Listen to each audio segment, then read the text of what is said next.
Welcome to the North Little Rock School Board's workshop with Dr. Gregory Pileski, who is our proud superintendent of the North Little Rock School District. Dr. Pileski. Good evening, Madam President, members of our Board of Education. Thank you for that, Ms. Williams.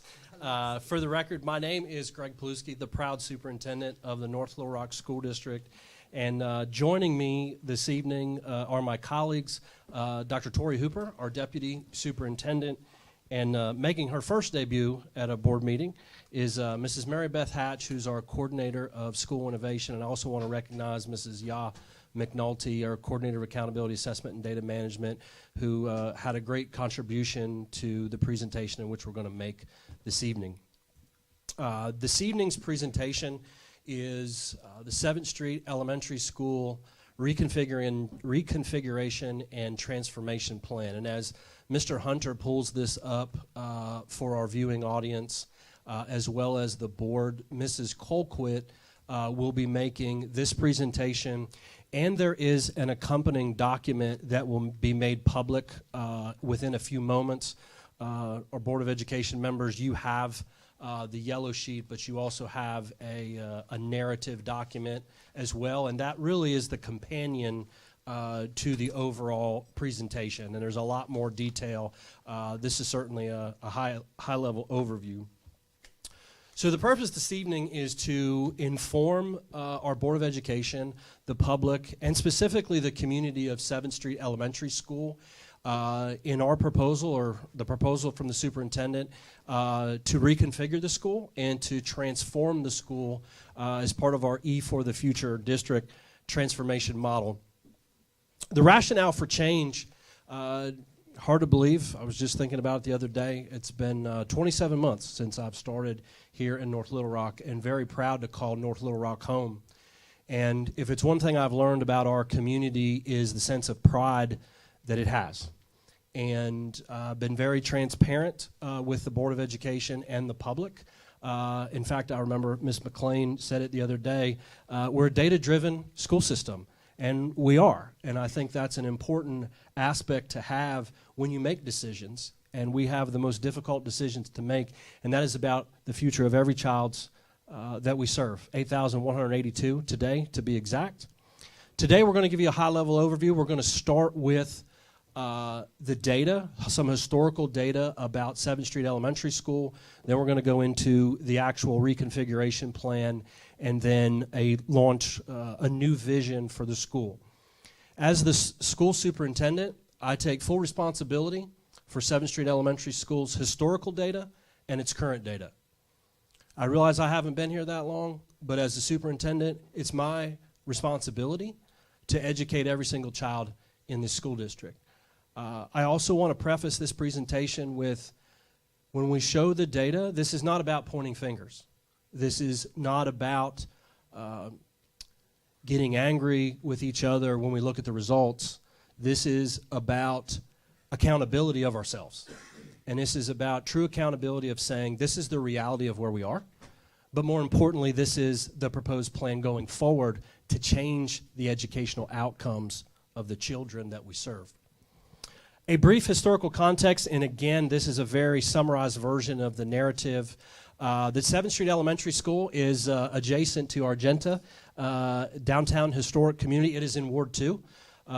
In that community, it's just over or just under 82,000 residents that it serves, predominantly 60% at African American, 12% at white, and 29% Hispanic.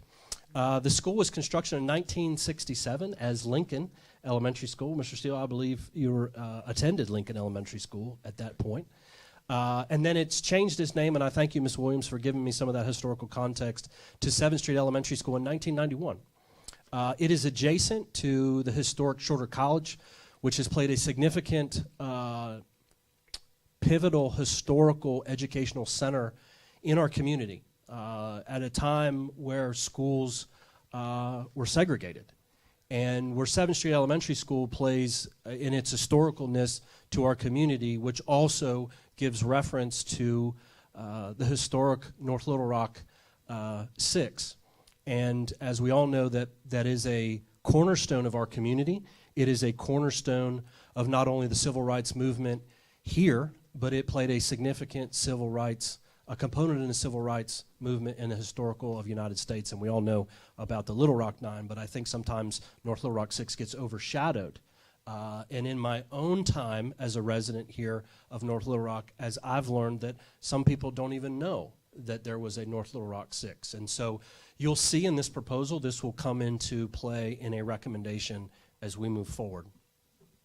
Some historical student enrollment trends, and you can see this is historical enrollment at 7th Street Elementary School all the way back from 2012 to 13, that you could see at 292 students, and then at its peak at 455 students in 17 and 18, and then you can kind of see it almost looks like a roller coaster, right? It's kind of gone up and then it's gone down, and we all know the impact that the global pandemic has had on students, and you can see at a relatively low point there in the pandemic at 277, but you also see that the school has rebounded to 352 students. I mention this because in the overall, if you remember the 100-day transition plan, historically, we've lost over 1,000 students 1,500 students rather in North Little Rock over the last decade. And so part of my charge that you gave to me is to reverse that. And part of our charge is to increase enrollment.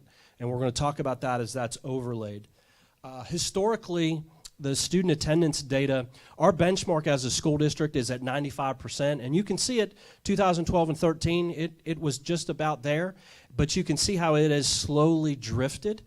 Again, if you layer the pandemic on that, not an excuse, just a reality that we've been well below where our attendance should be for the children that we serve. This data is current data. This data is our MAP NWA data. This is, we take a sliver in the beginning of the school year, which is in September, and we take another sliver in January. As you can see, the darker shade is in the fall of 2022 achievement percentile, and then in the winter. And so this is MAP data, and quite frankly, it's just unacceptable. What this data shows us is that since our children have been in school, they've either dropped or there's not very much learning happening at all, and that is alarming. Reading looks very similar. Again, this is NWA MAP data from this year, from the beginning of the year to the end, the overall summary since the beginning to now. There's been a downward trend or little growth of our students. Again, a call for action that we need to be doing something immediate, not only for the short term, but the long term. The historical report card, which is what this data shows us over time, beginning in 12 and 13, and I draw your attention to 12 and 13 and 13 and 14. And it's my understanding that the school was an A-rated school. Those are some pretty stellar numbers. Fourth grade reading at 97% of the students were reading or exceeding. That's pretty darn good. However, when you see in 14-15, you see an absolute complete drop.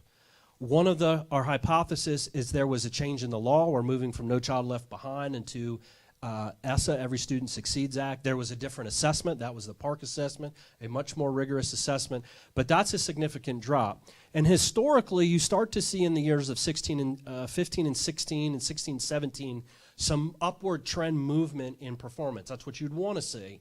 But then you start to see it go the other way, and then again, we all know the layer the pandemic on it, and this sits of the reality where we are today. In more accountability terms, what this graph shows is the accountability as it's measured by the School Quality Index and the overall ESSA report card. And you can see since 17, when that report card came into place, it's been a little bit of up and down, but from the 2021, that was a score to that year, it needs to have 2 consecutive years of improvement in order to exit state level of school improvement.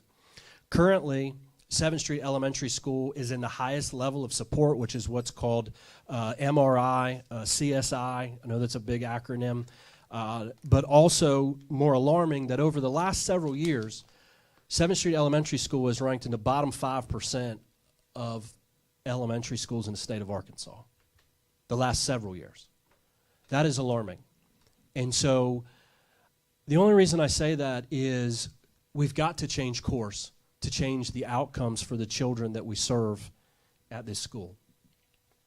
With that, when we've unpacked historical data and we've looked, one of the things, and I know I heard this many, many times when I sat down with teachers and listened to them, and the first thing I heard was, Dr. P, we've had a lot of turnover here at 7th Street Elementary School. We've had a lot of principal leadership turnover, and you'll see by our data from 2016 to 2017, they've had 4 principals, 4 assistant principals. 83 staff members have left or turned over in that period of time. It is hard to improve instruction when you have that much movement. Further, we unpack, when we look at our teacher certification, that we do have a number of folks that are in the teaching the role as a classroom teacher that are on an alternative to licensure. We know that there's a national shortage in teachers. We know that there's a state shortage here in Arkansas, hence the conversation about increasing teacher salaries. But when we look at why is the data the way that it is, this starts to tell a story. And so, and I'm going to turn it over to my colleague, Mrs. Hatch, but in this recommendation that I'm making to the Board of Education is, over the next 4 years, is to completely transform 7th Street Elementary School. And one way to do that is by transforming its grade configuration. The grade configuration proposal over the next 4 years will turn from a pre-K through 5 school to a pre-K through 8 school. And I'm going to turn it over to Ms. Hatch to talk about the research around a different grade configuration and why we believe this is the best approach for our students at this school today. Thank you, Dr. Flusky, and thank you for having me this evening. My name is Mary Beth Hatch, and I'm the coordinator of school innovation, and thankfully I get to share a lot of the fun stuff, the future stuff, based on all of that data that was just shared. I do want to thank Ms. McNulty, as Dr. Paluski mentioned, also Dr. Hooper and Dr. Paluski for working on this with me as well. And here we go. So the concept that we're proposing, of course, is a focus on this community, this school, and these students. And so what we'll share in the next several slides will outline that, but the idea also behind it is that this can be replicated at our other schools as well. And that's really what we hope to see in the next several years. So for the upcoming school year, 7th Street Elementary will remain a pre-K through 5th grade in order to build the foundation and in order to do what's being proposed here tonight right. We want to make this model strong, and we want to do this the right way. And then you'll see in the 24-25 school year, we'll be adding the addition of 6th grade, meaning those students in 5th grade would roll into 6th grade. And then for the 25-26 school year, those students would roll into 7th grade. And then 26-27, those 7th graders would roll into the 8th grade. A couple of things to note here. This will not require an LEA change with the Department of Education. The only change would be a change request for grade configuration. And then we would also do a change request for a rename, which you'll see later in the presentation. One other thing to note is that it would remain an elementary school until the addition of 8th grade in the 26-27 school year. And during that school year, it would officially become, for state records, a middle school. One of the positives, and once again, there is a ton of research in the narrative as well, but one of the positives is a reduction in transitions. There's a lot of research behind minimal transitions in a student's education and the positive impacts that those can have. If you'll look here on the left, this is a typical current transitions for our students in the district and students in most school districts. And this is actually kind of minimal. A student initially could start out at Pikeview Elementary. They could transfer to their elementary school. They could then go on to the 6th grade campus with a set of administrators. They could then move on to the 7-8 campus with another set of administrators, and then move on to the high school, which would initially be 5 transitions. With this reconfiguration that's being proposed, students would start in pre-K and remain there all the way through the 8th grade. They would then make another transition into high school, into the freshman academy, and then on through 10th, 11th, and 12th grade at one campus. So this eliminates that. There's a lot of positives in there for our students, but also positives for our family. This is one set of administrators we hope that are willing to come and make this change and make this school strong, that their child or children would have, teachers that they know and develop relationships as well, and then just that one transition to another school. There are other benefits as well, including operational benefits and increased enrollment projections. One thing that we know right now is that 7th Street actually is not at its max capacity. A walk was taken with Mr. Darrell Tressman to kind of do an evaluation of the building, and that's very clear and apparent on that far right column, the available spaces there for our students and what could happen if we allowed that.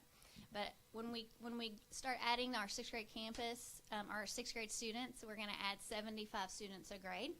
Through this walk, I say that because during this walk, it was found that there is actual capacity and space in the building for an addition of 6th grade, for an addition of 7th grade, and for an addition of 8th grade.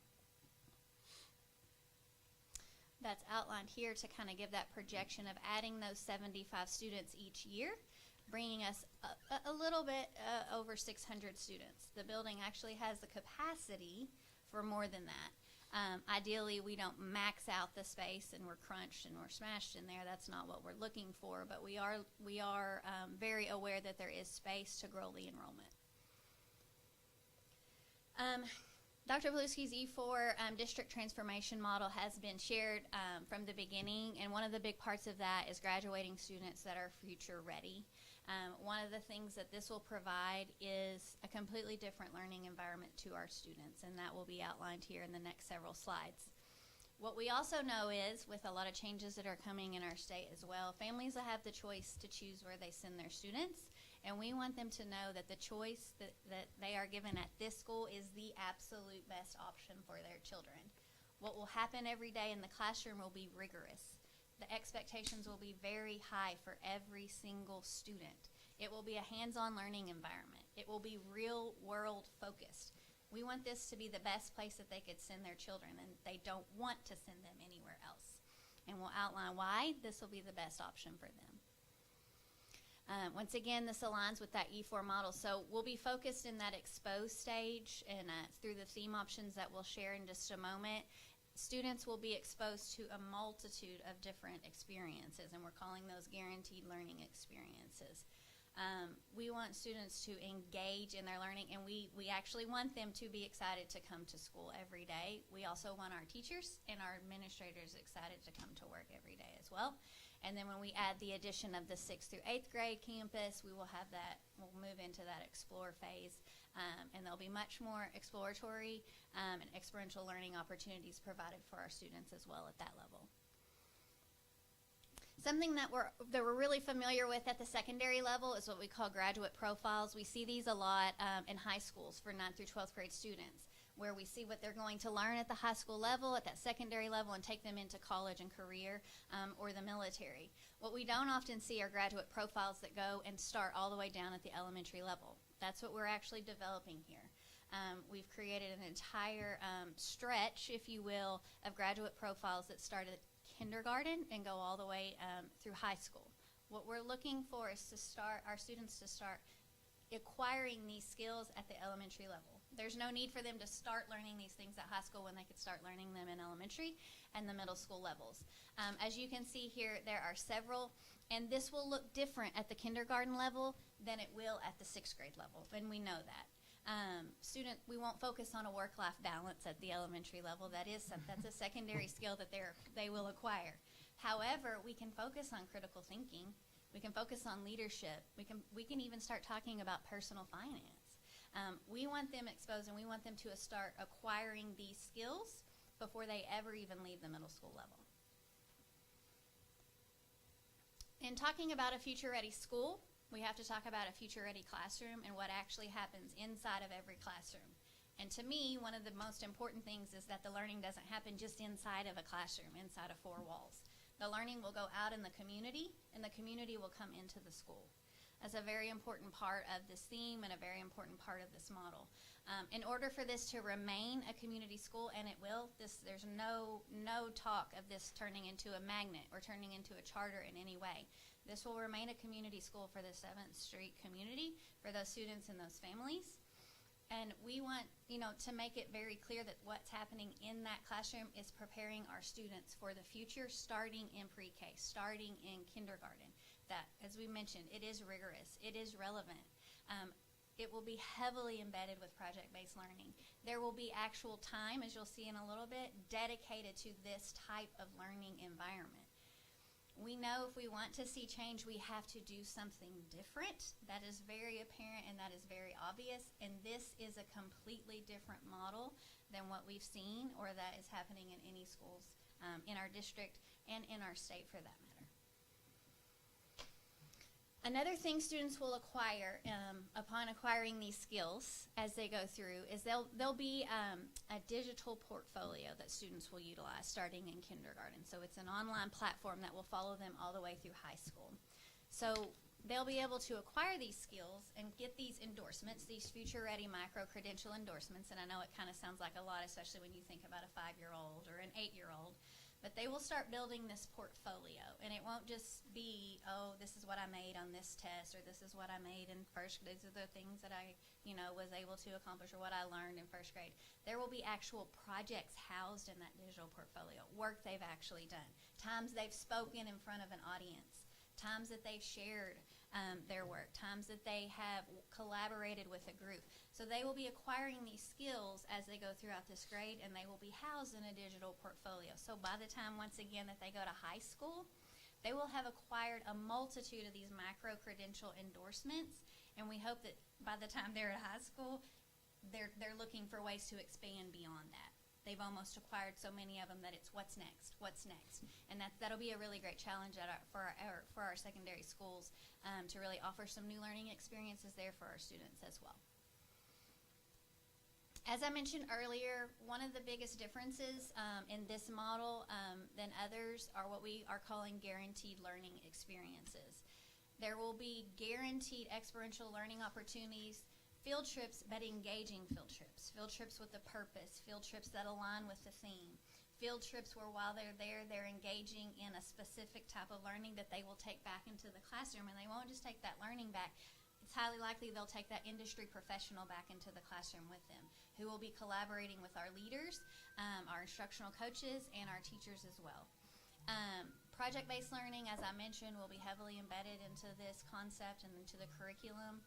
That digital portfolio for students that they'll all have, parents will be able to see, you will have access to that to see what's going on. And then we also will have virtual and global classroom learning experiences. Once again, everything that a kid can learn cannot just happen inside of 4 walls. We have to get them out, and it's 2023. The world can come to them in those classrooms as well, and that's what we want to offer. These micro-credentials, this is an example of, you saw the list of all of those micro-credentials, and focusing on communication, which is one of the most important ones because it houses so many different pieces. It houses listening, speaking, writing, so many different parts of what are happening in our classrooms. This is a breakdown of that graduate profile for those communication micro-credential endorsements. So this is something that we're asking our teachers that come here and our administrators that leave that school to make as a requirement for these students. So they'll have that standards-based report card. They will still have to follow those state standards. Those will still have to be taught. But in addition to that, we want our students sharing what they're doing. We want them speaking. We want them collaborating. We want them working together. As you'll see, for example, in kindergarten, it will be a requirement for them to present at least one time to a live audience, but that's every student. That might be in front of you. That might be in front of their parents. That might be in front of the State Board of Education. But that's something that will be checked off along with everything else on their report card. They have to create at least one presentation with a group and produce at least 2 published writing papers on their theme. We'll get to those in a minute for their grade level. As you can see, that also aligns the same thing, but we've ramped it up a little bit for 2nd grade. We're now expecting present at least 2 times to a live audience, 2 presentations, 3 published writing papers on their theme focus.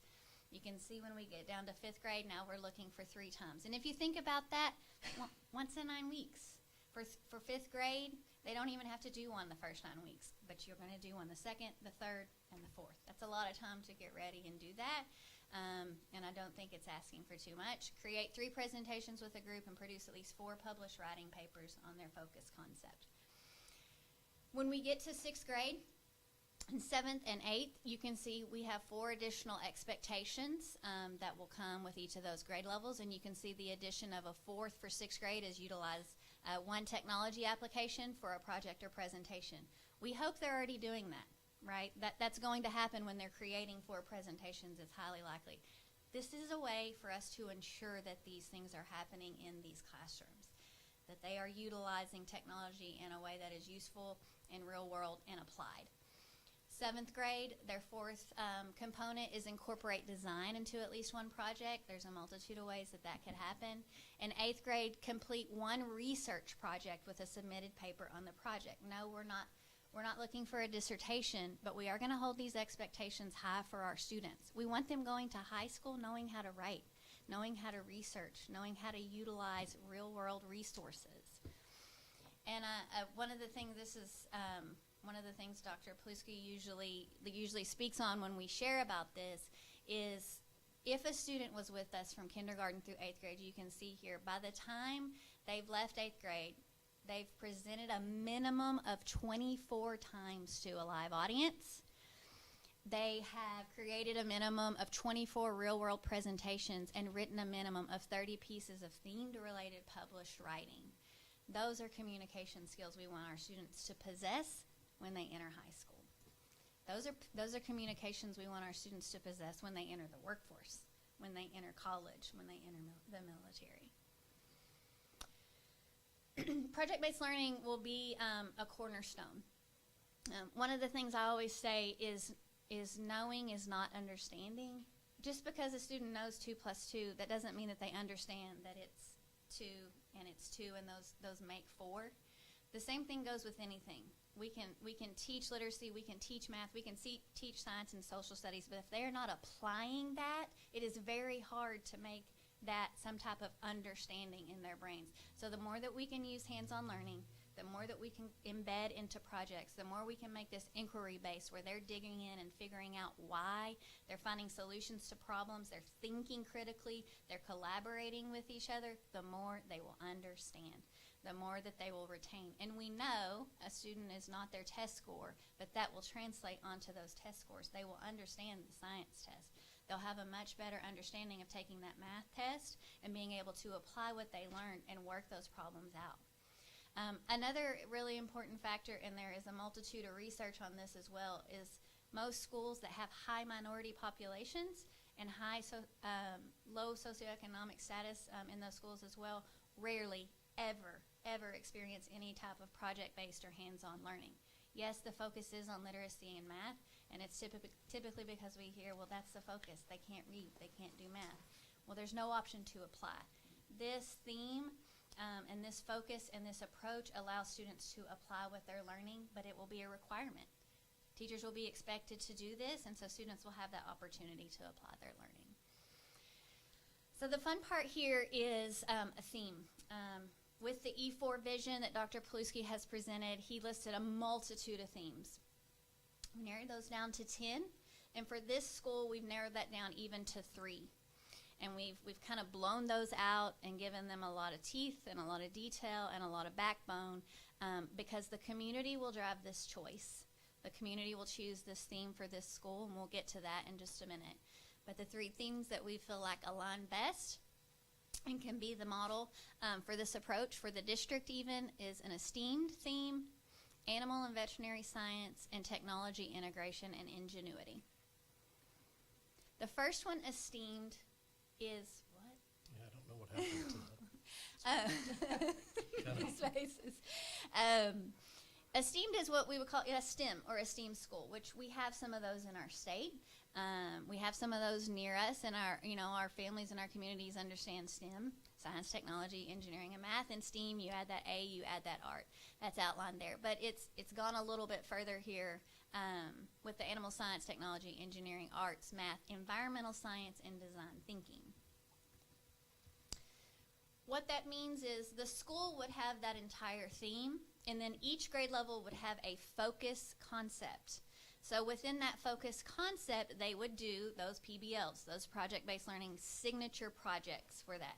So if second grade is required to do 2 projects for the year, their projects, their signature projects would be around engineering. 5th grade, their signature projects would be around environmental literacy and environmental science. 7th and 8th, their focus for the year would be leadership and then research. So that is going to be the focus. That means those industry partners that are working with them are helping them work on their projects, or they're presenting those to those industry partners. Those industry partners are working with our teachers as well on those themes and what that looks like. Adding a little bit of data, because of course we're looking at that, and we're looking at the population of 7th Street. You can see there we're talking about STEM careers as a whole. And you can see where, our black and brown students would rank if they were going into those STEM careers today. And those are in the lower percentages there nationwide. The second theme that we'll outline is animal and veterinary science. I really appreciate Dr. Hooper's feedback on this one specifically, because this was originally a part of a zoology theme. And she really challenged us to say, well, think about careers and think about those students that you're serving. How many African American vets are there? I know the numbers are low. How many African American animal scientists are there?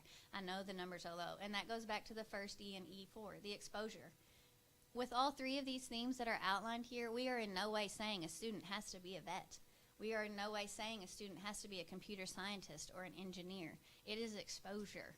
And it is opportunity to learn about these so that those numbers are no longer in the single digits for our black and brown students. They now have been exposed. They now have these experiences that can lead them on those career paths if that's what they choose. The really fun thing about this theme is there is no other school in the state of Arkansas that has this theme, no other elementary school. And so it would be a first of its kind. Once again, highly engaging and integrating these concepts across all grade levels. We've spoken with some local industry partners. They don't know about this. They don't know about the school. They just know something exciting is coming that they can partner with us on, and they are in. They're all in. I will definitely say that. You can see these focus concepts once again for each grade level. These are very closely aligned with the science standards at each grade level that would guide that work for each of these themes. Once again, the student signature projects for 4th grade biomimicry, for 1st grade animal adaptations would align with those themes. Once again, you can see design, arts, and then research.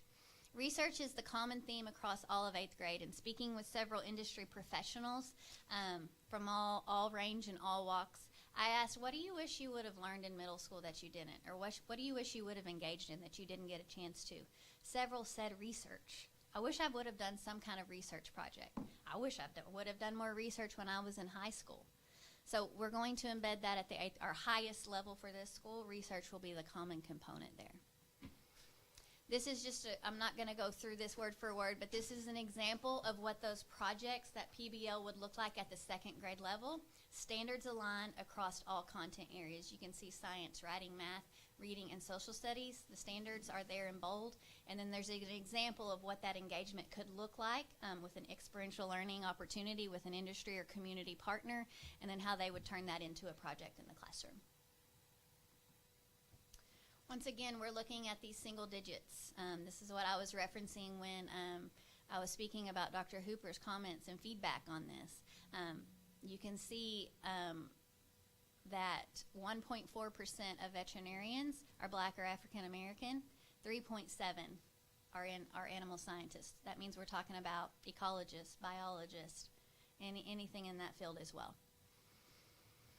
And our 3rd theme is technology, integration, and ingenuity. I think this is a really fun way to say computer science and engineering and construction. But this is a way to also focus on that across all content areas, as you'll see.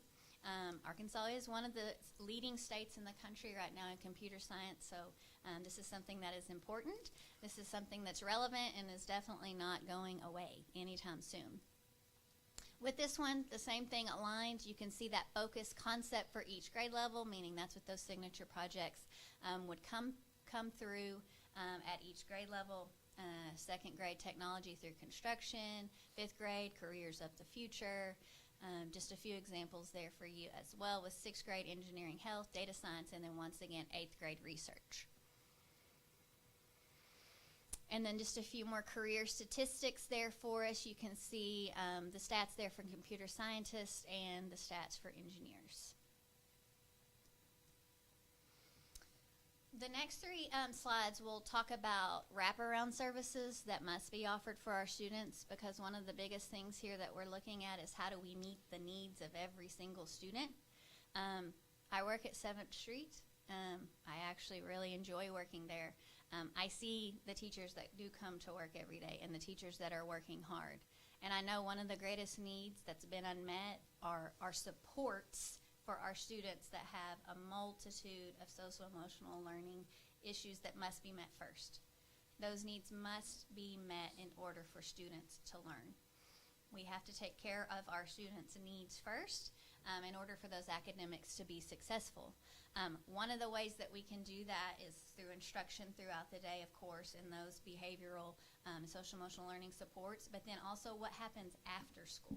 There's time there where most of our students, are not with an adult typically, or maybe going, to another space or after school with someone else. In an extended day model, our students would receive extended learning opportunities for 2 hours after school. Thankfully, the grant has been put in place right now for 7th Street, and they just started this week. Their after-school program, which is fantastic. Yes. Ms. Marshall is the administrator of that program, and they're up and running there. They are providing those services Monday, Tuesday, Wednesday until 5:30.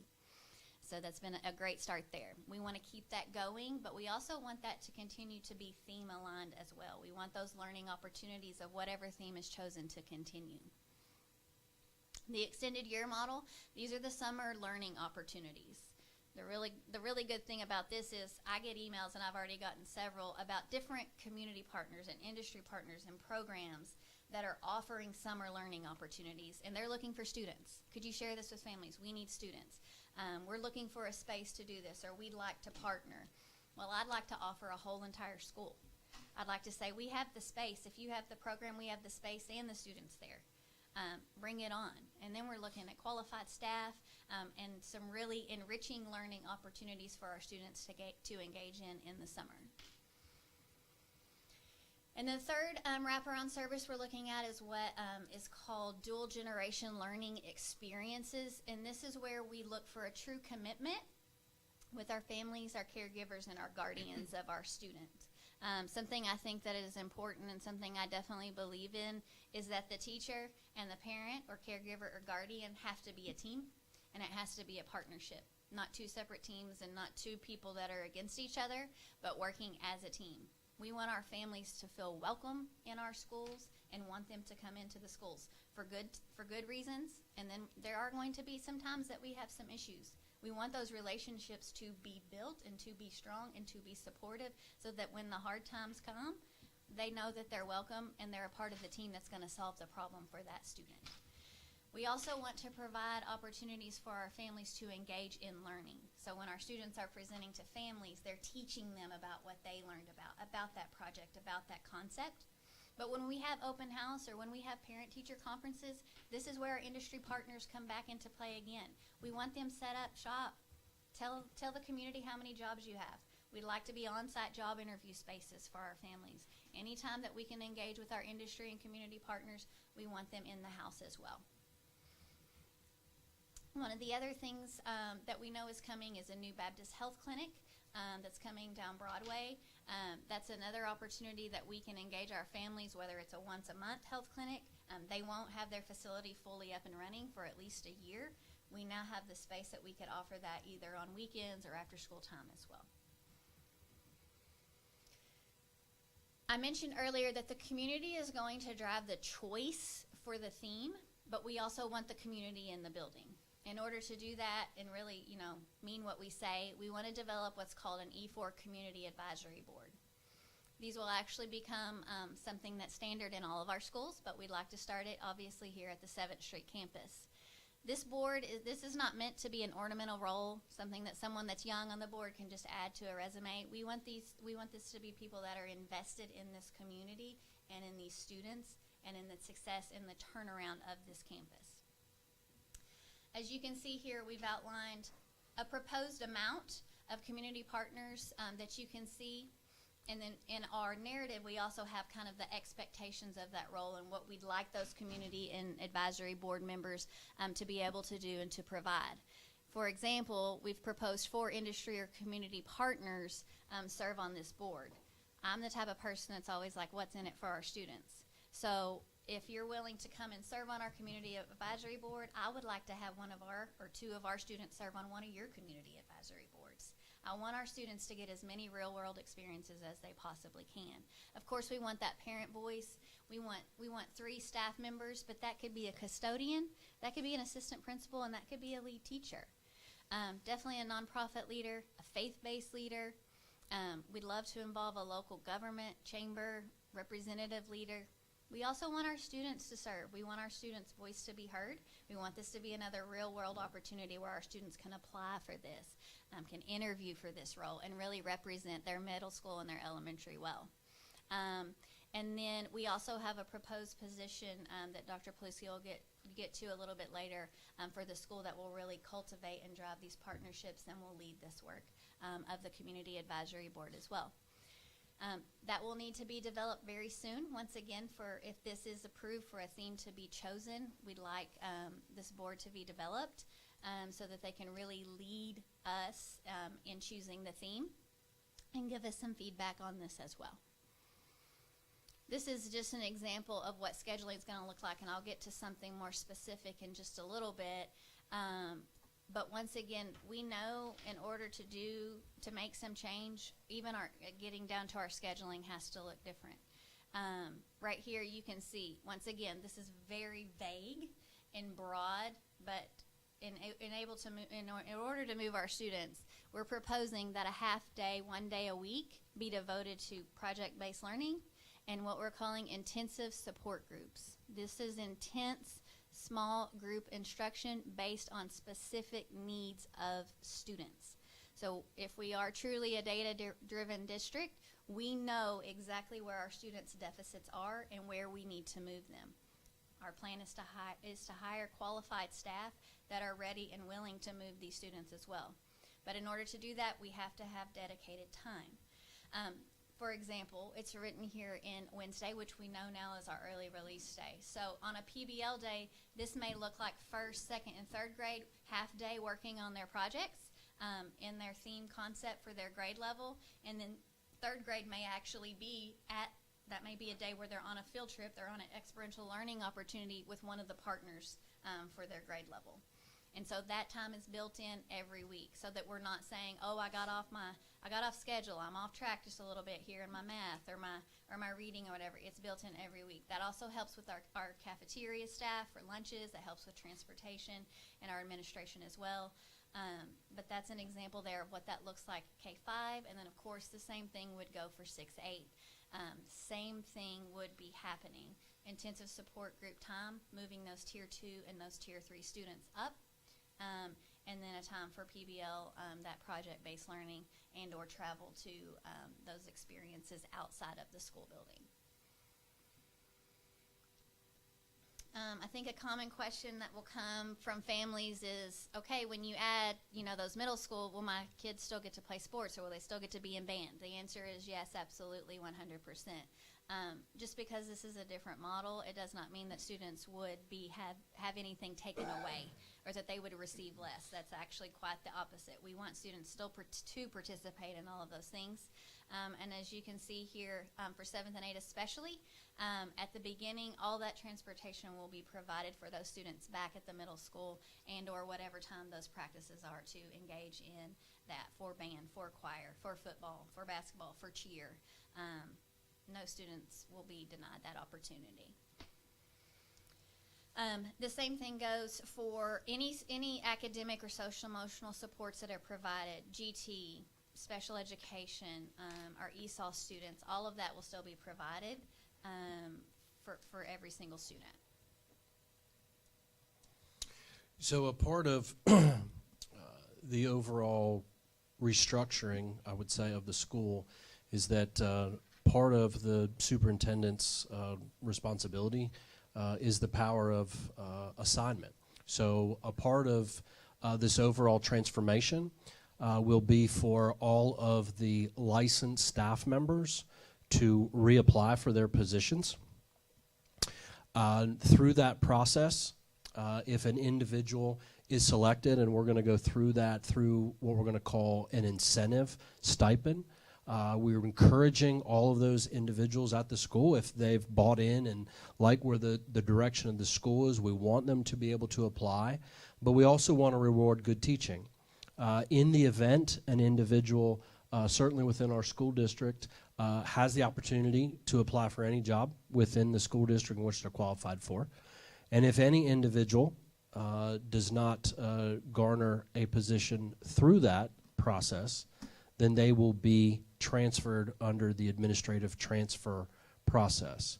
So we met with the staff yesterday and informed them of the decision that I made as a superintendent, that they would have to reapply for their positions. But I want to be clear that everyone has a job, with the exception of two caveats. One would be if an employee is being recommended for termination, or if an employee is being recommended for non-renewal.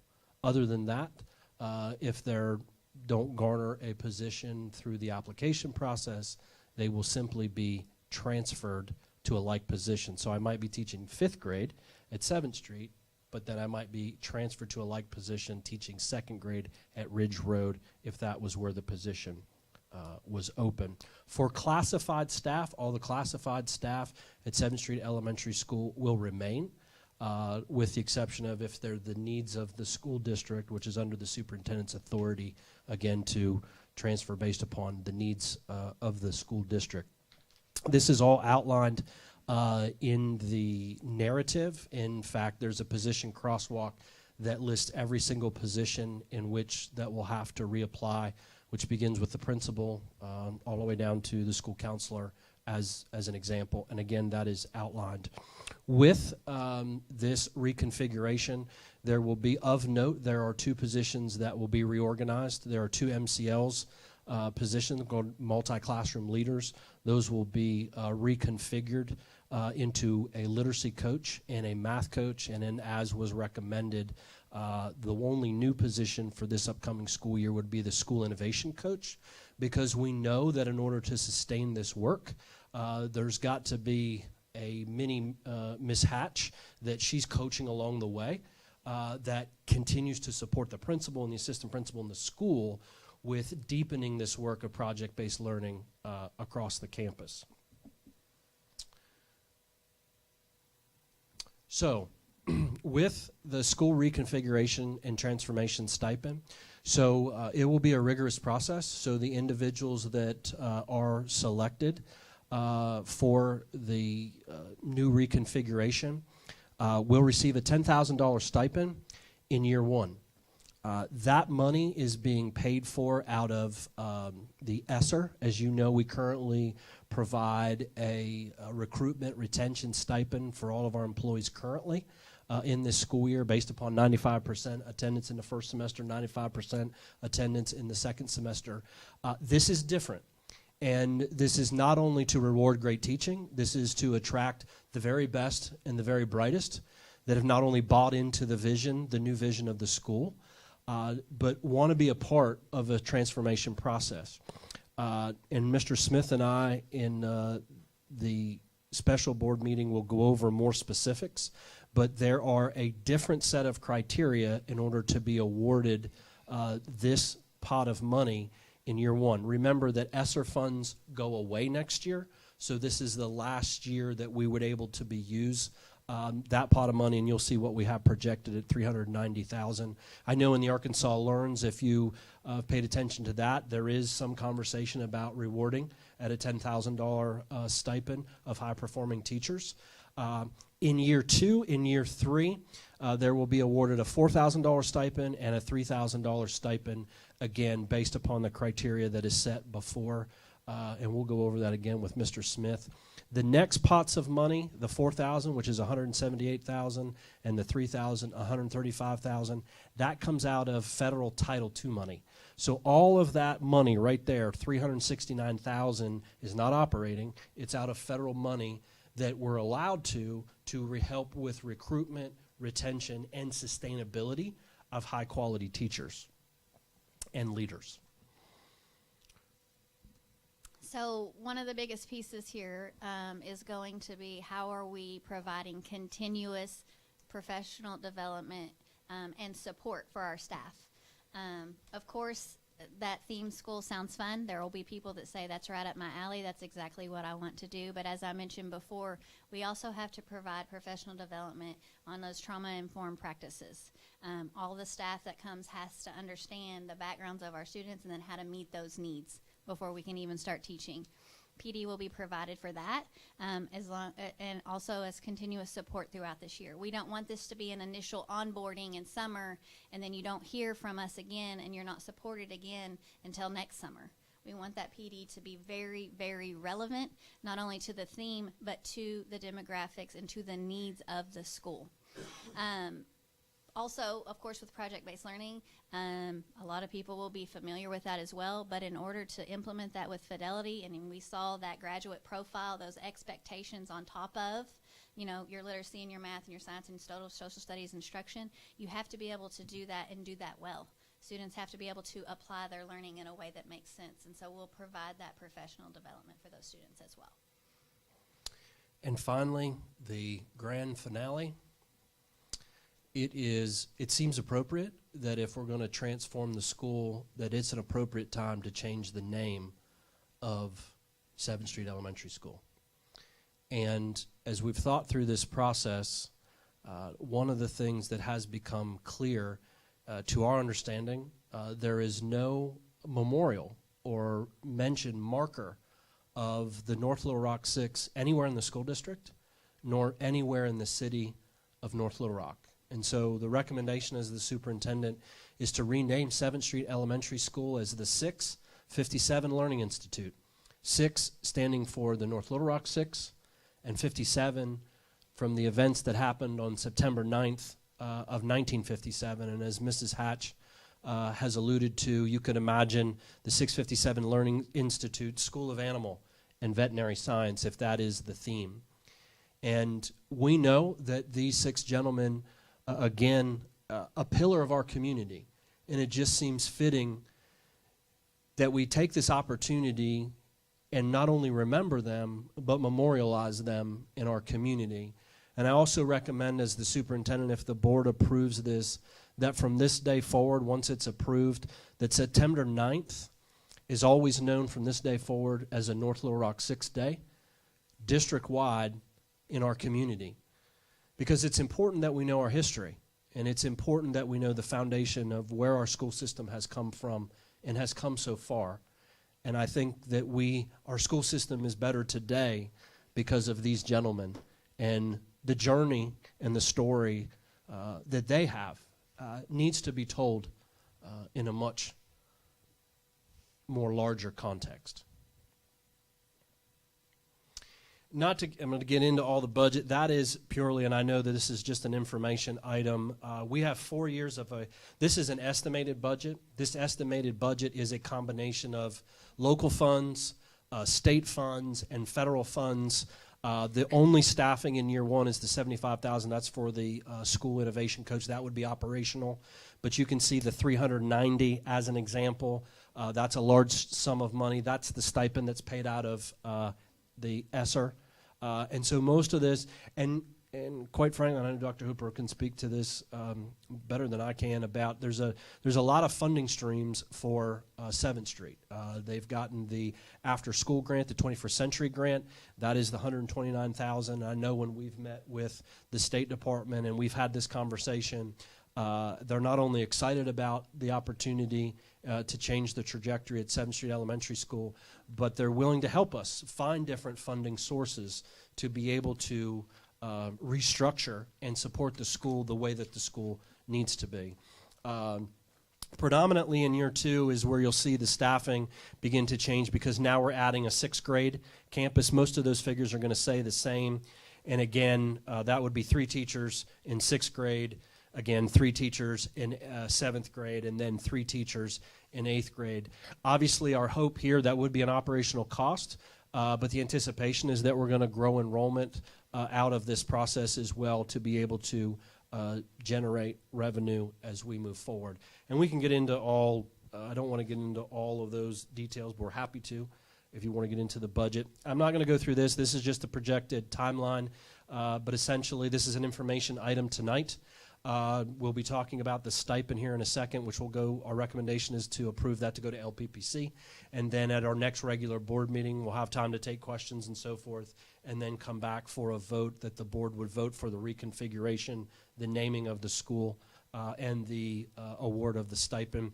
This just lays out the process in order to start school effectively this year in August with the new staff.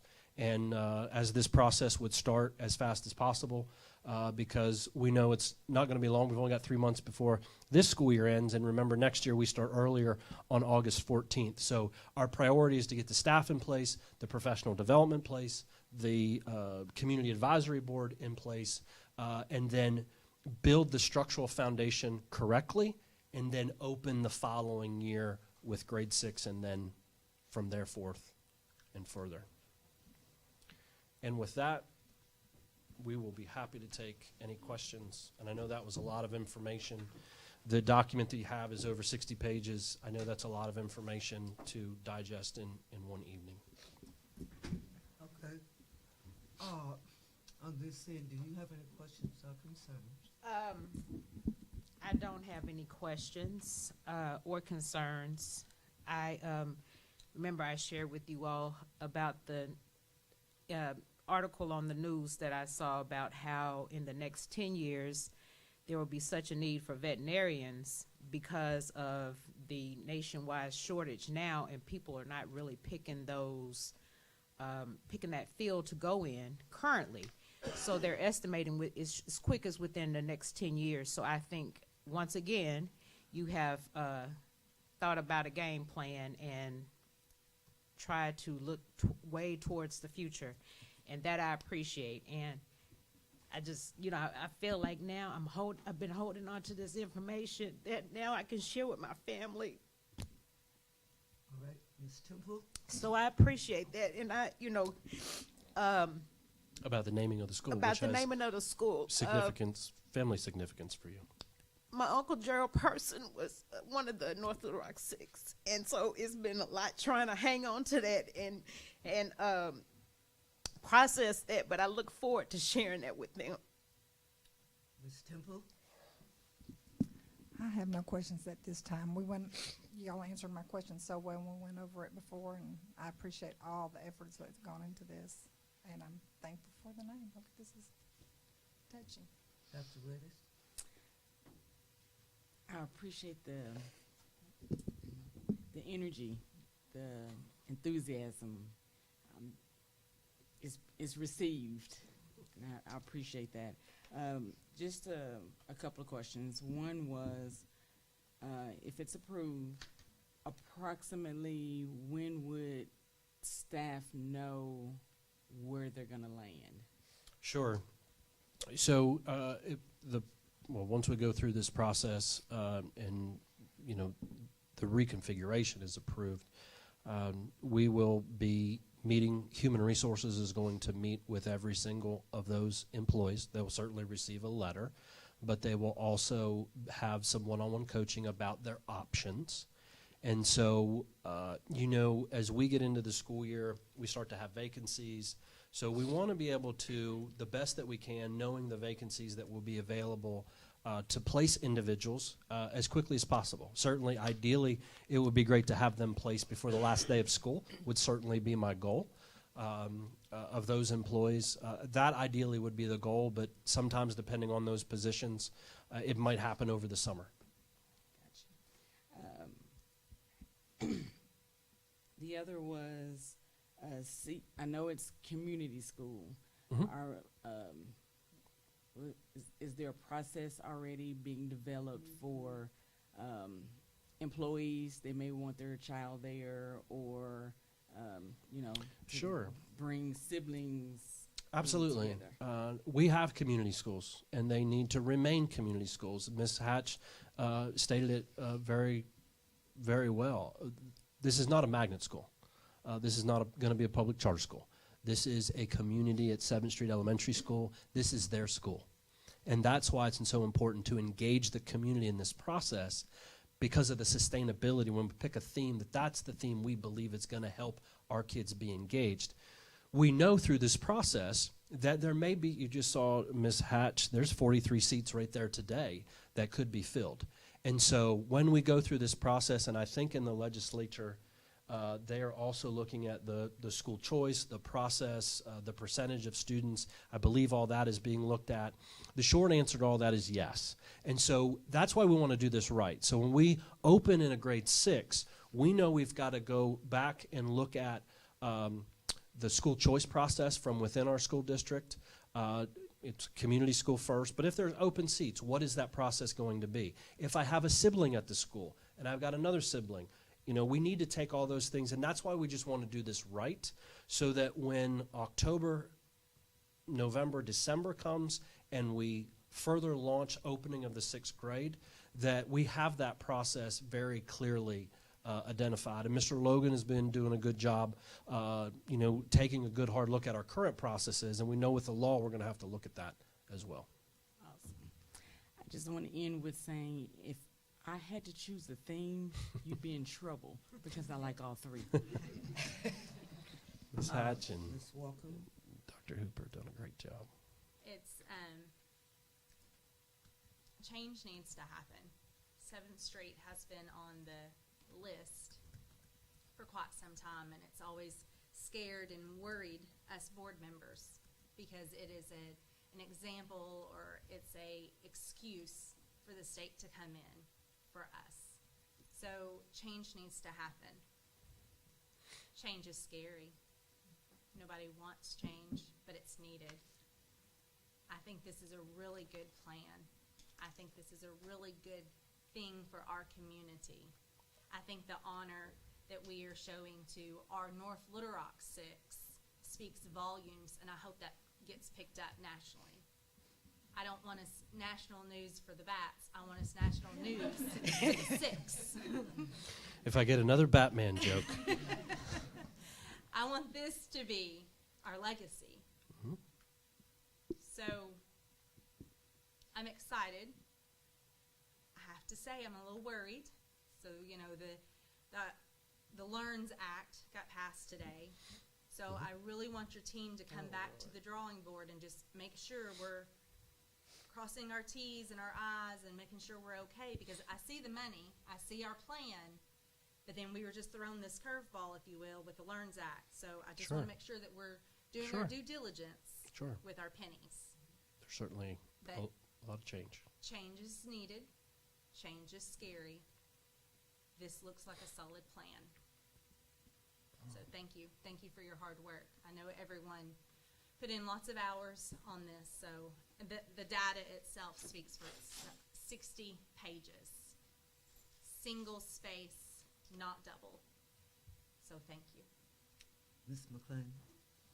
TTWWADI. Huh? That's the way we've always done it. We can't do that. We can't do that anymore.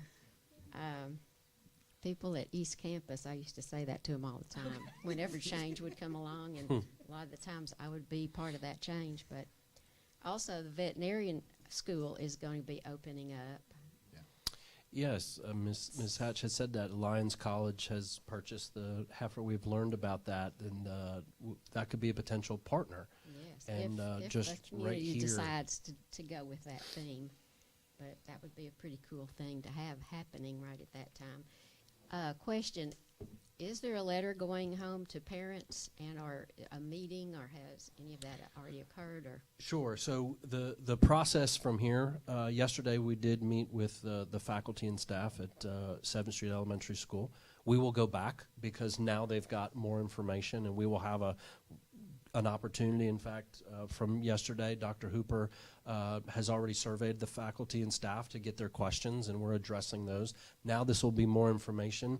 We'll go back and answer their questions. We'll hold 2 community forums, probably not next week, but the following week. I think we were thinking like a Monday and Tuesday, prior to the board meeting on a Thursday.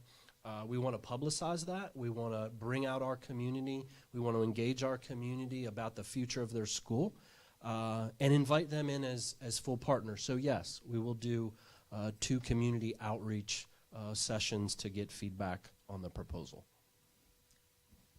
And we were talking about who might be able to go there or the choice that they might have.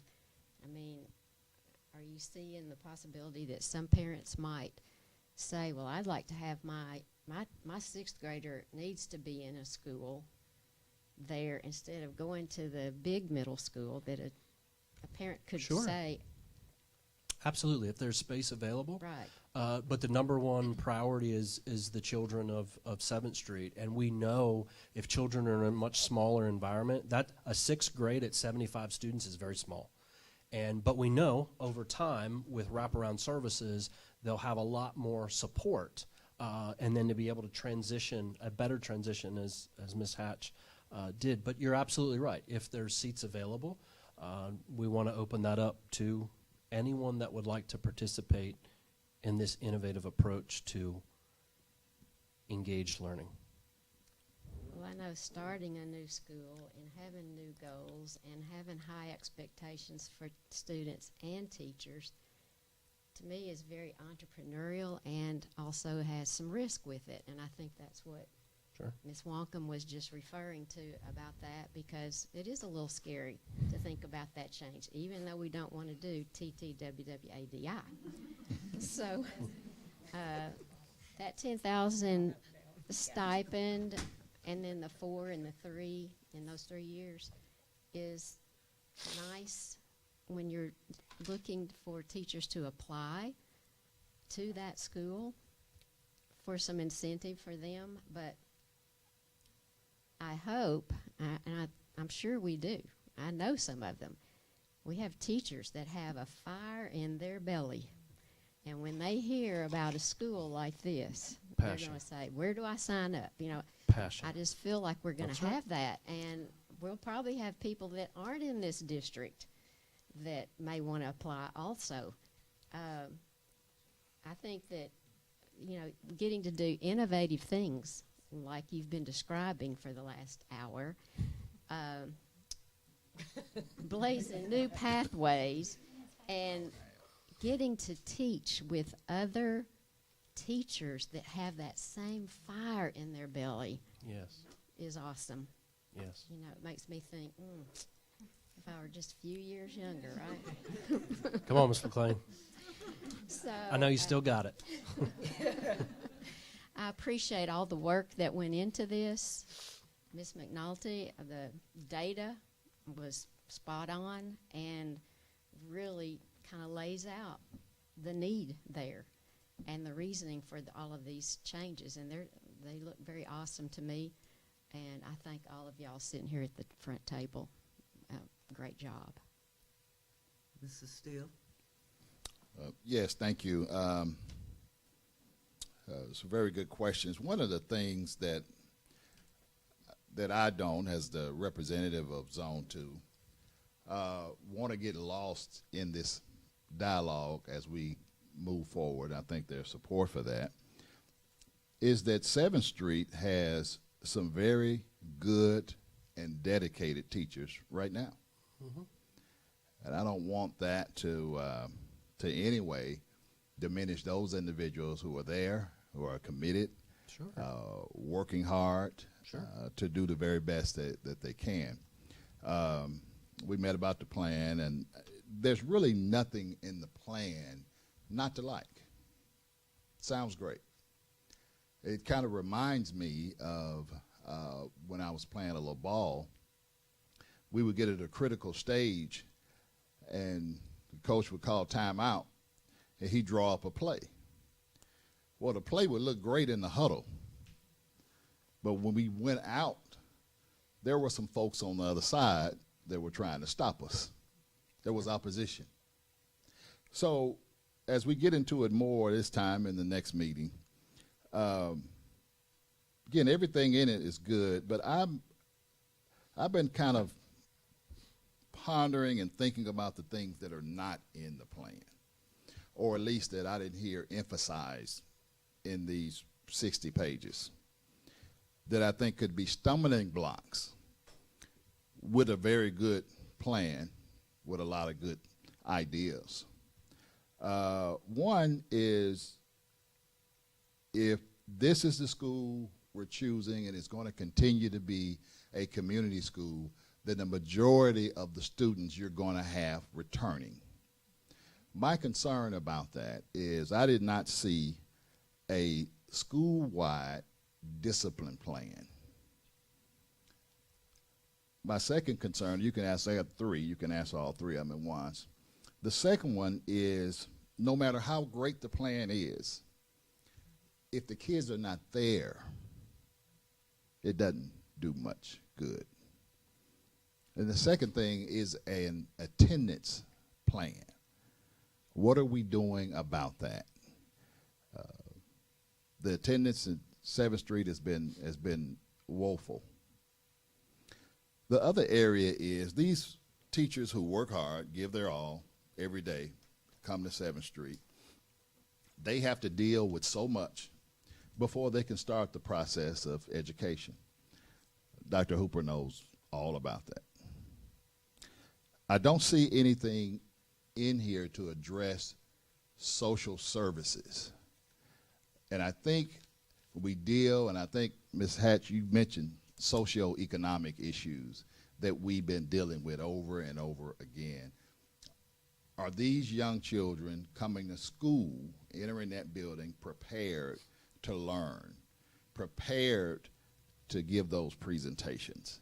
And I would like to see those three issues really emphasized, and if you discussed them now, and I have maybe one or if you two look in more the quick dual questions. generation learning section, Ms. Hatch, in the slides don't do the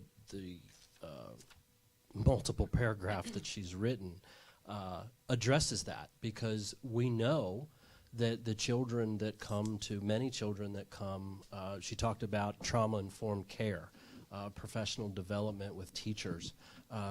We know that some of our children, they're being raised by auntie. They're being raised by an uncle. They're being raised by a sibling. And so even though those are things that we can't control, we know that we have to provide wraparound services, mental health services. As she mentioned, we're in a partnership where we'd like to offer a health clinic would be our only school to be able to offer a health clinic in that area. Because it's not only providing service to children, it's providing services to those caregivers as well, and helping them with their individual needs, whether that's social emotional needs of a parent, whether that's economic needs. I mean, she mentioned about job placement and opportunities, because at the end of the day, the ultimate goal out of this, that we all know through looking at years and years and years and years of educational data and research, that we're trying to break a cycle of poverty. And that is the underlining liner, if you will, of all of this, is to give those children and those caregivers the resources, the tools to know that I can be anything that I want to be when I come to this school. And I see where my future is from day one. And because we know it's not only academic, it's behavioral. And there's lots of things that come in, and some of this is just nuts and bolts of schools and discipline and systems and structures and process and procedures. A lot of what my colleague, Dr. Hooper, has been working on, and Ms. Lightfoot has been working on there as well. Most of that is outlined. I can't I see quote it generally the page. mentioned, but I mean, for example, is there going to be a person, you have a person dealing with the community aspect, which I think is good, but do you have a dedicated person to deal with discipline issues? I mean, I'm there all the time, and it's real. So I know that's part of what we've looked at, restructuring. We've talked about a dean kind of concept, but behavioral support specialist, which is actually in there, that is part of the staffing for that school. and attendance? Sure. I mean, you saw what the attendance part of that. That's part of the structural process as well, of doing more parent outreach, caregiver outreach, because we know if students aren't there, they can't learn. If they don't have their basic needs met, if they're hungry, they're not going to be able to learn. And so part of that, and I'm sure Dr. Hooper can speak to that as well. The other side of that is Ms. Hatch talked about the relevance to the engagement part. When kids come to school and they're learning in relevant and meaningful ways and they're engaged, they're going to want to be at school. I understand for elementary children, they're at the will of their caregiver to get them there. It's not only attendance. We've seen attendance improve through the district, and I'll certainly have Dr. Hooper wants to jump into that. But that's a critical component to this as well, and that's why there's a lot of emphasis on the dual learning partnership with families, because we know if we don't engage the family and we don't engage the nucleus on the importance of getting to school on time and helping to do that, she mentioned it, it's a whole team between the teacher, the administrator, the community. That's why in our community partnership, while we have a faith-based leader that serves on that knows the community maybe better than maybe some of the teachers that are there, those are all resources that can be part of the problem-solving process and resource allocation to get the kids the services that they need. You said Dr. Hooper had some. Well, first of all, I just want to say good evening. Board President, members of the board, thank you for this opportunity. As we move forward, I've heard Mr. Steele mention 3 components. That was school-wide discipline, school-wide attendance, and school-wide behavior. And being transparent, we know that is an issue at 7th Street Elementary School. That is no surprise. I hear it from the parents, I hear it from the teachers, I hear it from the staff and other staff members. With that moving forward, part of our plan is to address that. It is to address it right here, right now, today, and moving forward, not just in the upcoming school year, but we are trying to be proactive. As of date, since the deployment of Dr. Paluski's plan with the coordinators, 7th Street is the top school that has received the top support from the district.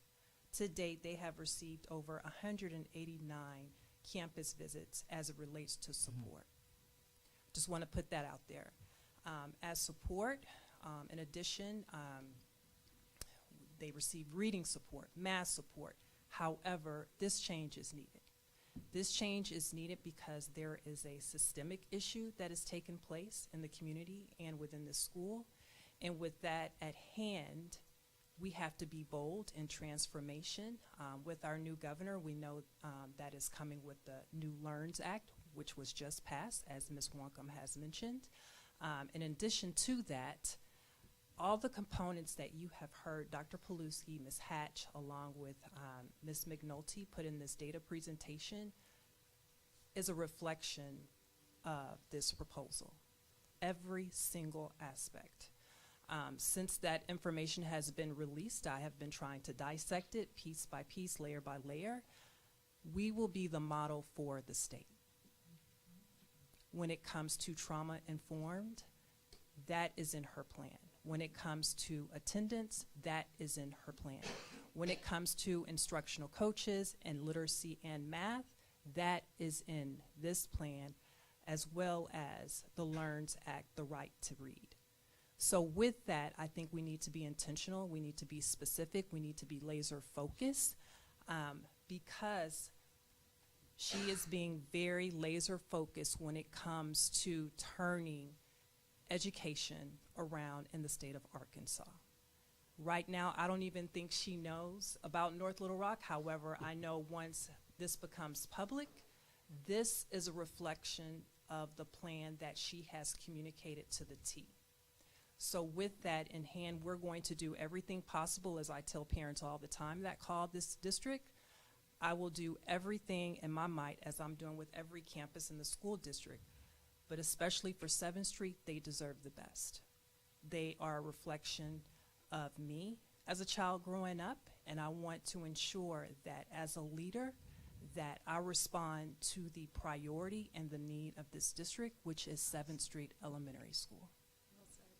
And you have spent an enormous amount of time Awesome. at 7th Street. I think just about every time I'm there, you're there or just left.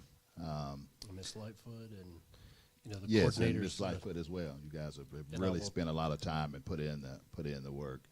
I think last question on the contracts, and I think your appeal was felt yesterday, and I think you'll have most of the individuals there who are going to do what's right for the kids for the remainder of this year. Sure. What about those who choose, though, other opportunities within the district? I know now through our personnel, Mr. Smith, you transfer, but you can you can block a apply. transfer if there's You can apply, absolutely. You can apply for, if there was any vacancy position. So if I'm a teacher at 7th Street Elementary School right now, and there's some vacancies that are going to be open and anticipated in other schools, they have the absolute right to apply for any position in which they're qualified for.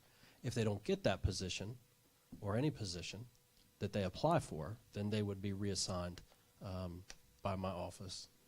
But if that opportunity for them would leave a void, can't you, for lack of a better term, block that opportunity for them? For example, if somebody at 7th Street applies to go to Ridge Road and be a second grade teacher, and that would leave 7th Street without a second grade teacher, you can, at this point, you can now. Oh, you mean can now- currently? Currently, yes. Oh, We yeah, did speak to that yesterday. Absolutely. So, and our staff knows that once school starts, I'm not an advocate of moving teachers because it starts to create, I call it whack-a-mole, right? If you move one teacher in the middle of a year to another school, then they have the vacancy, and then you're just playing that all year long. We've stopped that practice here. But if somebody applies for a job for the following school year, we're going to allow them, but we wouldn't allow them to move because we want to finish out the school year to make sure every child has a teacher. And because they are going to have to reapply, this is kind of a different type of situation. Slightly? Sure. Thank you, Madam President. Okay, thank you, Mr. Steele. Dr. Pileski, Dr. Hoffer, Ms. Mary Beth, and to all your staff, it's a great day for North Little Rock. 7th Street Elementary has had F's for 7 years. And for you all to step in lieu of the state taking us over, or having some mandate with North Little Rock, I have to thank you, Dr. Pileski. And I have to thank you, Dr. Hooper. I know every school that you go in. I know what every administrative school, everything, any school in the district. So we as a board, we appreciate that because no ifs, ands, and buts about it. You all have done a phenomenal job. And Dr. Yee sitting back there that has come in and showed us as a board. It's not just, and remind me, stakeholders, it's not just 7th Street, but 7th Street right now has to be the priority before it floats away. We owe that community better. We owe those students better. Because how come in 16 and 17 there was a school and then it fluttered to an F? But I personally, and I think the board thanks you for the phenomenal work. And when you get the message out to the community, the board is objective enough to know that we need to move forward. And I can't thank you enough, young lady, Dr. Hooper. It gives the board pleasure to know that Dr. Pileski hired all of those folk, but we know what they're doing every day, knowing what buildings they're going into. So I'm saying to you, I know there are board schools that are improving, and I'm grateful. But I hope the staff that's sitting out there in 7th Street, that you heard, you saw the data. It's not that we want to make anybody lose their jobs, but we're saying to you, if you know your job, do your job, and you don't have to worry about anything. And the door is open, and Mr. Steele has asked all the pertinent questions about the teachers, those who can go forth. I can look at Dr. Hooper's data, what teachers are doing, and you saw it on the screen. 2nd, 3rd, 4th, 5th grade, pathetic. And I have to be honest with you. And it's not that there are some good teachers there that are helping, but some good teachers can't take the load of those who are not doing their jobs. And I know there are good teachers at 7th Street. I know there are. But they cannot carry the burden of those who are not doing their jobs. And we, as a board, we're going to hire those teachers that are qualified to do those jobs. And I know, quote, money talks, but money isn't everything. We need qualified people. And I thank you all. This is a great day for the Shorter College area. He grew up, Mr. Steele, when his school was an A. He was there. And then they called it a poverty area, but what? If you teach your child, he can learn. I don't care if he's special ed, dyslexia, or whatever. He can learn. And thank you all for your presentation. Mary Beth, thank you. Dr. Paluski, Yes, ma'am. Dr. Hooper, and all of you coaches out there. I walked through 7th Street today. It was quiet as a church mouse. It was awesome. And very good. And Miss Warren over there, she went and got me everything I needed.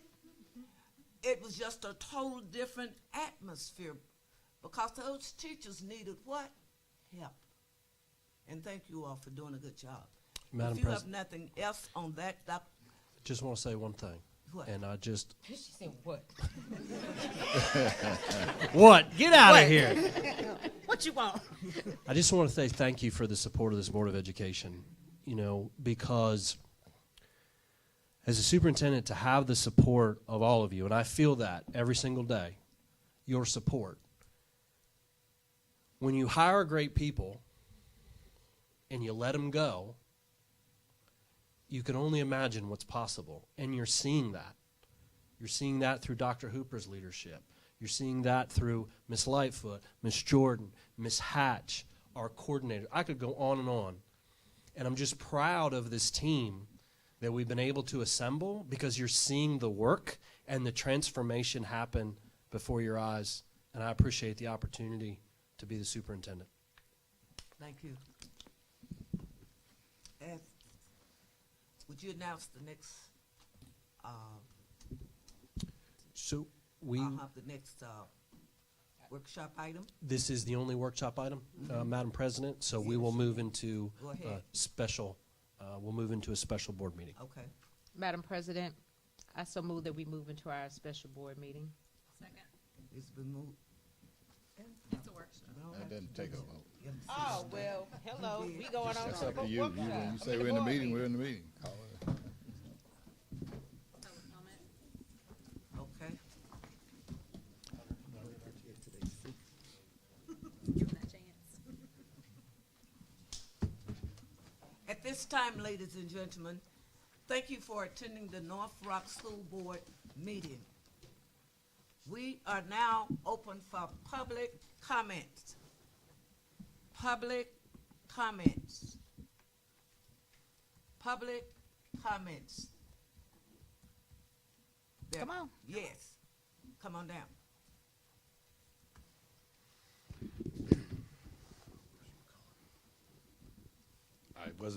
I wasn't prepared to speak to you all, but I try to participate. I'm custodial grandparent of 2 children that attend 7th Street. I've tried to make myself available and help them every way I can, and I just try to thank you from the bottom of my heart for you helping these kids, because they didn't pick up, they didn't choose who their parents are, where they were born, where they live, but I just want them to be able to have every opportunity as anyone else in this country. Thank you. Thank you all for all that you do. Thank you.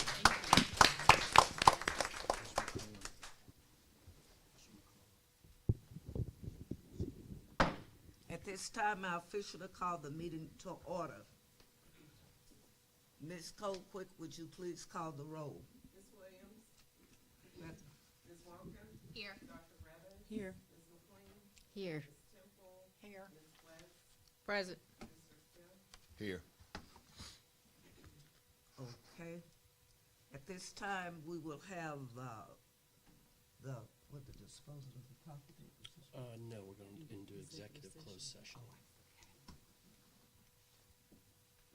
At this time, we will go have executive closed session.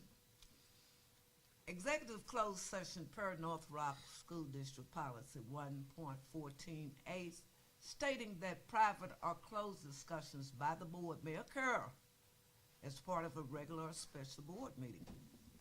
Executive sessions may be held only for the purpose of considering employment, appointment, promotion, demotion, discipline, or resignation of an employee, or to discuss the matter of a pupil's punishment, if requested by the parent or legal guardian. No resolution, agreement, or motion considered in the executive session shall be legally binding unless the board reconvenes in public and presents the item for vote of the membership. Further, Arkansas Code Title 25, Chapter 19, Section 106(2) C1 states, the specific purpose of the executive board we shall be announced in public before going into executive session. Please join me in the executive closed session for discussing the following matters: employment, appointment, promotion, demotion, discipline, or the resignation of an employee.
Somebody grab that door because the bathroom going out.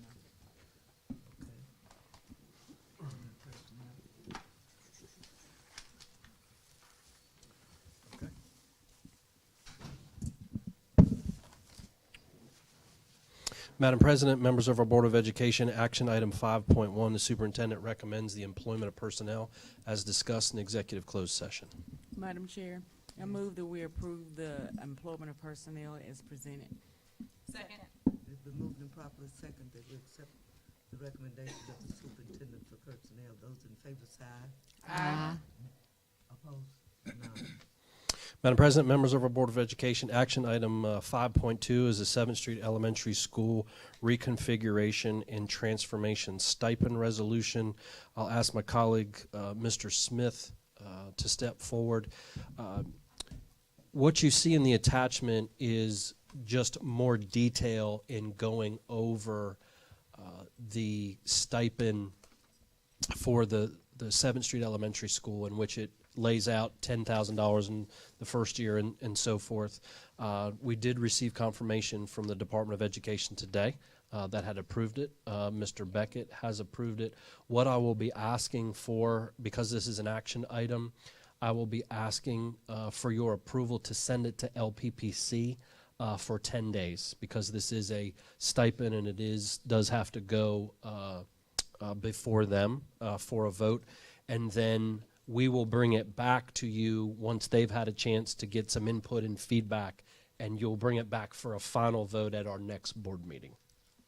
So for clarification, does the motion need to state that it needs to go to the LPPC? It's I've written it at the bottom, or Mr. Smith has written it for you. The superintendent recommends to approve the 7th Street resolution to go to LPPC for 10 days. Okay. You have anything to say? Any input?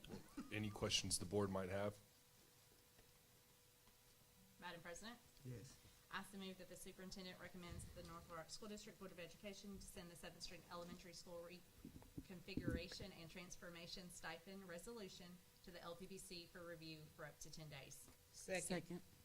Okay, it's been moved and properly second that we send 7th Street of the resolution on reconfiguration transformations stipends resolution. Those in favor say aye. Aye. Opposed? None. The motion is carried. Thanks for pointing that out, because I didn't scroll down, sorry. No, that's okay.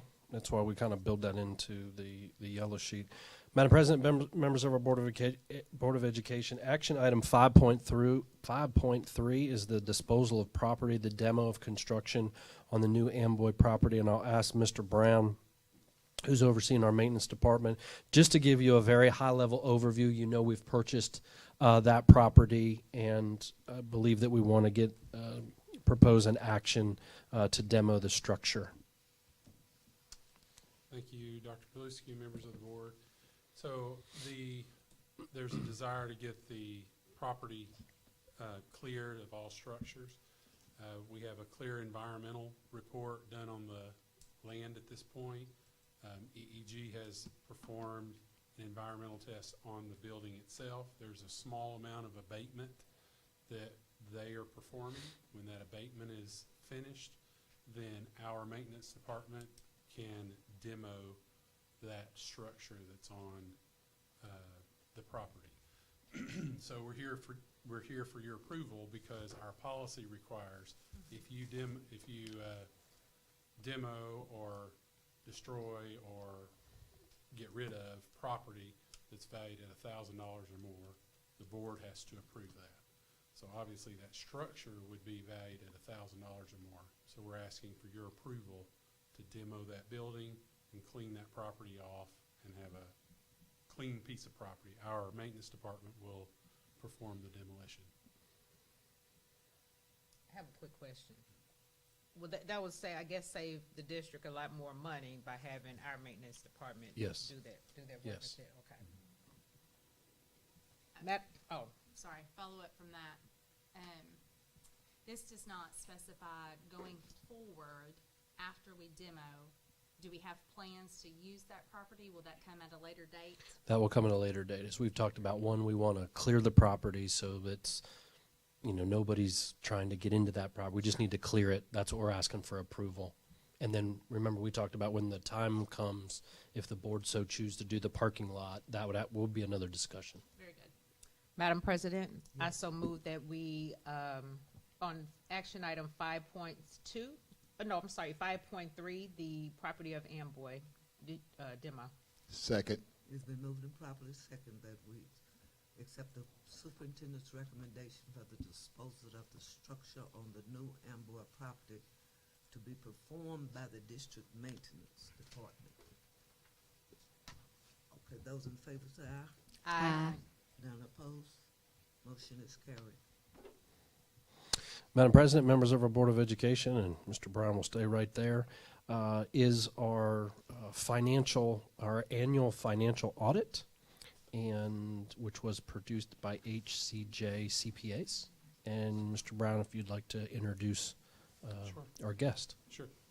Beside me here is Mr. Mark Glover. He's part principal CPA at HCJ and HCJ CPAs and Advisories. I stumble with that a little because they have a name change. I'm used to their old names, but we're into a new era here. But I'm going to turn it over to Mr. Glover, and he can. All right. Thank you, Ron. I'd like to thank the board and superintendent for having me tonight to go over the financial and the single audit that we performed. We were actually on site the week of October 31st and November 7th, performing our field work. We worked directly with Mr. Brown and Ms. Edwards throughout the audit process. We had many questions, many requests. They were willing to give us those answers, provide the supporting documentation. So we had no issues or anything with management, and worked really well with them. With that said, this is a draft tonight that we're presenting. On our drafts, we do not include the opinion page, but I will let the board know we are issuing a clean, unmodified opinion within the regulatory base of accounting. So we are issuing a good, clean opinion. Let's start off with the balance sheet. And I will hit the kind of the important parts. I won't go line item by line item, but we'll start off with, we have 4 columns or categories, and we'll go from left to right, and starting with the general fund. Typically, I start at the bottom. You'll see the fund balance for the general fund, a little over $13 million. That's pretty consistent with the previous year. The majority of that is cash and cash equivalents, $6.1 million, and then the due from other funds, $7.6 million. Looking at the special revenue fund, you'll see fund balance, total fund balance of $4.6 million. That's a $1.3 million increase compared to last year. The majority of that is cash equivalents, $4.3 million, and then due from other governments, $8.1 million. So that's your receivable balance. And you'll see here shortly the majority of that, the increase is related to the ESSER funds that was received during the year. Next column is the other governmental funds, $30.7 million in total fund balance. That's roughly a $10.3 million increase compared to last year. That's within cash and cash equivalents. And once we flip the page, you'll see that the increase is mainly due to a decrease in principal and interest payments during the year. We also had a transfer of cash from the general fund as well. So let's go to page 5. This is your statement of revenues and expenditures and changes in fund balance. That's, from a business standpoint, it's kind of like your P&L, profit and loss statement. If you look at the revenue section, if you sum up the 3 columns, total revenue was $115.5 million for the year. That's compared to $114 million in the previous year, so roughly a $1 million increase for the year. If you look at the expenditure section, once again, if you sum across the three columns, that is $104 million of expenses or expenditures for the year, compared to $110 million in the previous year. Roughly a $6 million decrease, and that's even factor in that your federal expenditures increased by roughly $3 million related to the ESSER funds.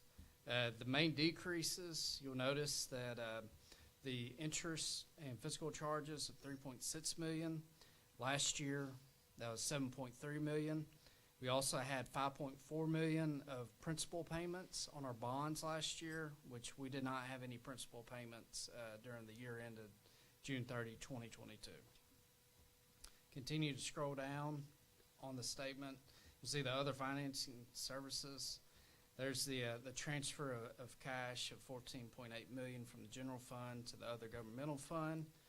You'll notice we also had a bond refinancing during the year of $19.9 million of proceeds that paid off a previously held bond of $19.3 million.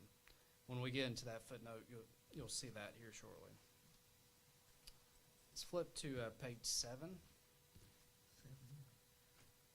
Page 7's the first page of the footnotes. Starting with note 1, that's the summary of significant accounting policies. This is kind of a detail of kind of what the main policies are for accounting policies for the district. If you look at the bottom of page 7, the measurement focus and basis of accounting. As I said, we issued the financial statements upon the regulatory basis of accounting, which is considered a other comprehensive basis of accounting.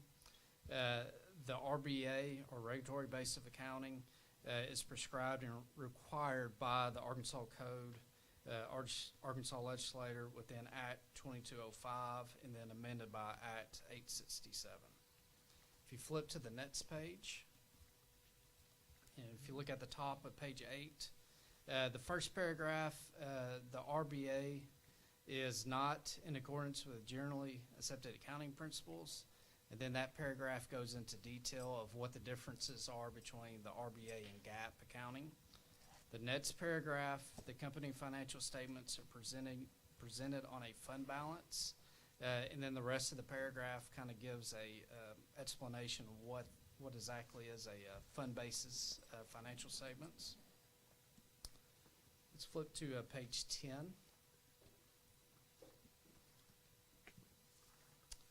And at the bottom of page 10 is note 2, cash deposits with financial institutions.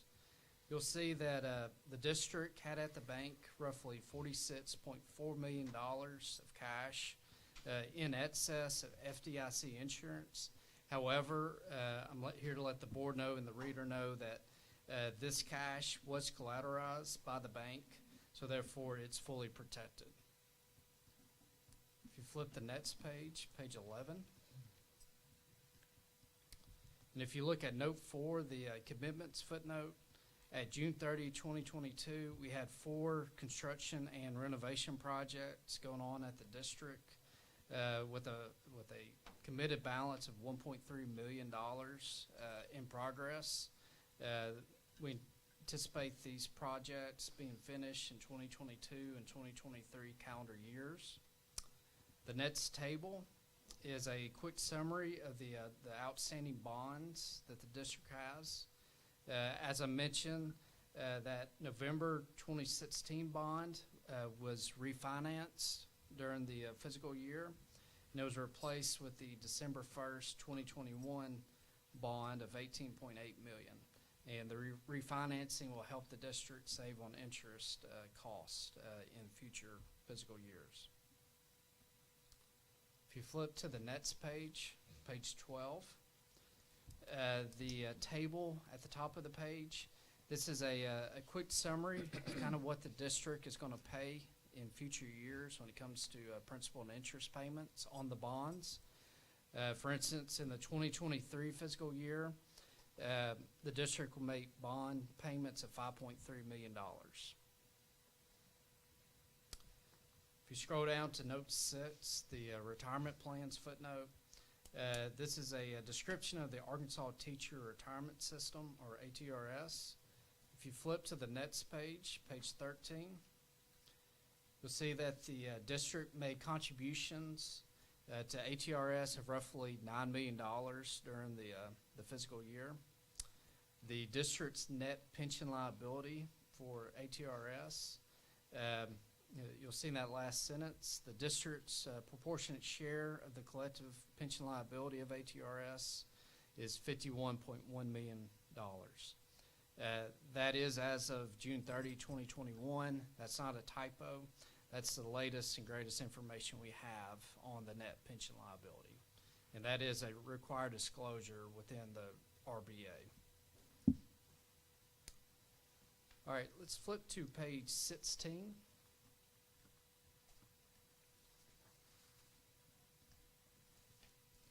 So page 16 is the independent auditor's report on internal control over financial reporting. This is within accordance to government auditing standards. That is what we call within the industry the Yellow Book report. All governmental agencies has to receive a Yellow Book report, opinion, and audit. And I'm here to let the board know that within our testing, within the Yellow Book report, we're issuing a clean, unmodified opinion, and we have no audit findings to report to the board. Let's flip to page 18. This report is the independent auditor's report on compliance for each major program on internal control over compliance required by the Uniform Guidance, known as the Single Audit Report.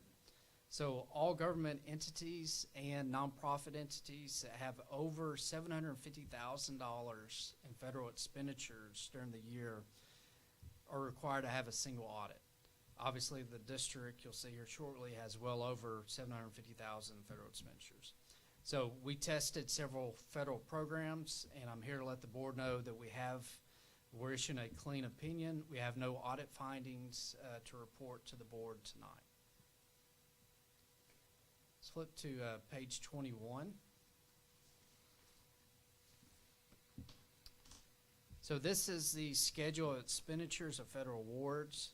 So total federal expenditures for the district for the year was $25.3 million. That's compared to $22.2 million, roughly a $3.1 million increase. As I said previously, the increase is mostly related to the ESSER funds received during the year. Based on our risk assessment, we tested 3 federal programs during the year. We tested the Education Stabilization Funds, which is ESSER 1, 2, and 3, the Special Education Cluster, and also the Child Care Development Fund Cluster. That's roughly 62% of the total federal expenditures. And as I said, based on our testing, we had no compliance findings, no internal control findings to report to the board. Let's go to page 23.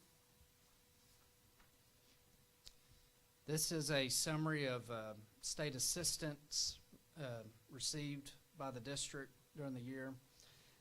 $47.8 million compared to $50.1 million in the previous year, or roughly a 4% decrease compared to last year. The items that decreased was the state foundation funding, the alternative learning, and the National School Lunch student funding amounts. However, that was slightly countered by the declining enrollment funding. Let's go to page 26.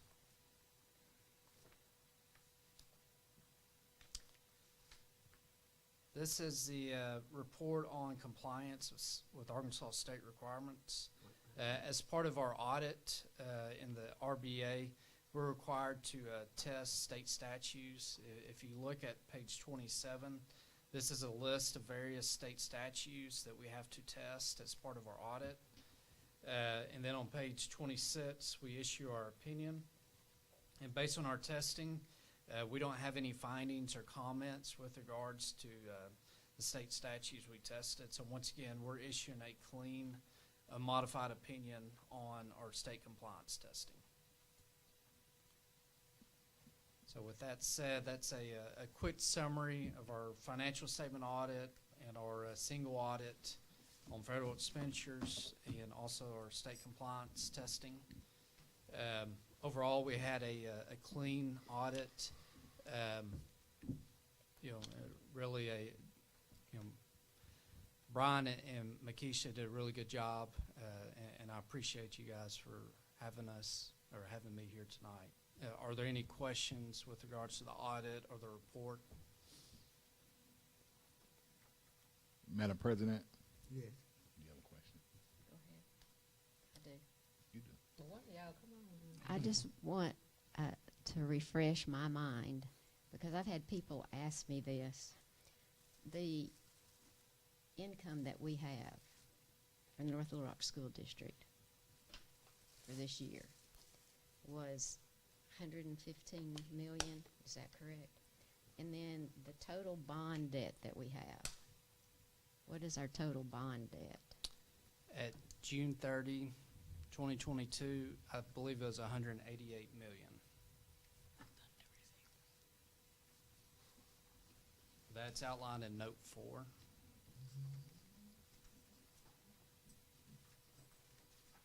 Note 4 on page Yes, page 11. 11.